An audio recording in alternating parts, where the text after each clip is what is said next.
Hello guys, Radhe Radhe. আমি প্রীতি। তো কেমন আছো তোমরা সবাই? তো আজকে আবারও চলে এলাম নতুন একটা মিনি ব্লগ নিয়ে। তো তোমাদের তো আগের ব্লগেই বলেছিলাম যে আমার সকালবেলা উঠে আমার প্রধান কাজ হলো আমার বাবার জন্য চা করা। আর চাটা প্রধান কাজ এই জন্যই কি বাবার জন্য চাটা করে দেওয়ার পর বাবা খেয়ে কাজে যাবে। আর দেখো আমার চাটাও কমপ্লিট হয়ে গেল।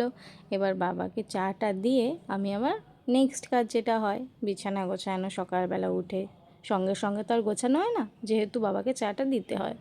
তো তোমাদের ঘরেও নিশ্চয়ই এরকম হয় যে লেট উঠবে তাকেই সব ঘরের বিছানাটা গুছিয়ে নিতে হবে।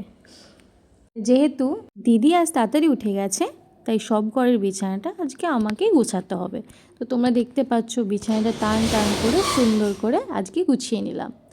এরপর চলে গেলাম মা বাবার ঘরে, কারণ একই সঙ্গে মা বাবার ঘরের বিছানাটা আমিই গুছিয়ে ফেলি। তো সুন্দর করে পাট পাট করে গুছিয়ে মশারিটা তুলে নিয়ে আমি বিছানাটা একটু টান টান করে পেঁচাই। আর দেখবি বিছানাটা না একটু সুন্দর করে টান টান করলে না দেখতে আরোই সুন্দর লাগে। এরপর আমি সুন্দর করে কাঁথাগুলো গুছিয়ে নিচ্ছি। তারপর আমাকে যেতে হবে স্নান আর পুজো করতে। তারপর গোছানো হয়ে গেলে দেখো এটা হচ্ছে মা বাবার ঘর আর এটা হচ্ছে আমাদের ঘর।